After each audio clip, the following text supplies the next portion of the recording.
अगर स्व ज्ञान एक सीढ़ी है तो संवाद उस सीढ़ी का पहला पायदान है।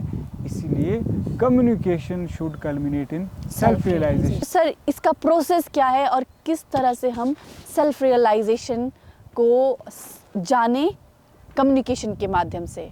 जब हम कम्युनिकेट करते हैं उसी वक्त हमारे भीतर सेल्फ रिफ्लेक्शन डेवलप होनी शुरू हो जाती है, जिसको आत्मचिंतन मंथन भी बोलते हैं। तो यह सेल्फ रिफ्लेक्शन का हो या पर्सनल रिफ्लेक्शन ही हमें रियलाइजेशन की ओर ले जाती है। आप पूछेंगे कैसे?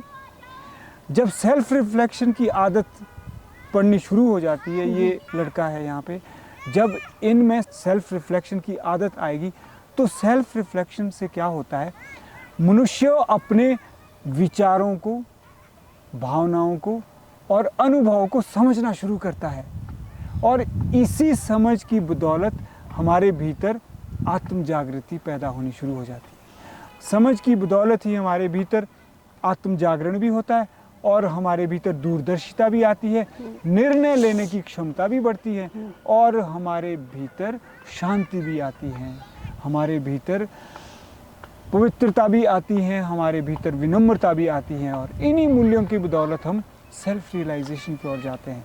क्योंकि सेल्फ रियलाइजेशन का मतलब है कि आपके भीतर जो थॉट्स हैं उनको समझो, आपके भीतर की जो फीलिंग्स हैं उनको समझो, जो आपके अनुभव है उनको समझो जी। अगर आपने थॉट्स, फीलिंग्स, अनुभव समझने शुरू कर लिए तो आप समझ लीजिए कि आप स्व ज्ञान की ओर जा रहे हैं जी।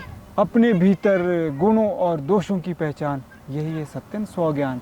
इसीलिए हम कहते हैं कि संवाद से ही हम स्व ज्ञान की ओर जा सकते हैं। जी।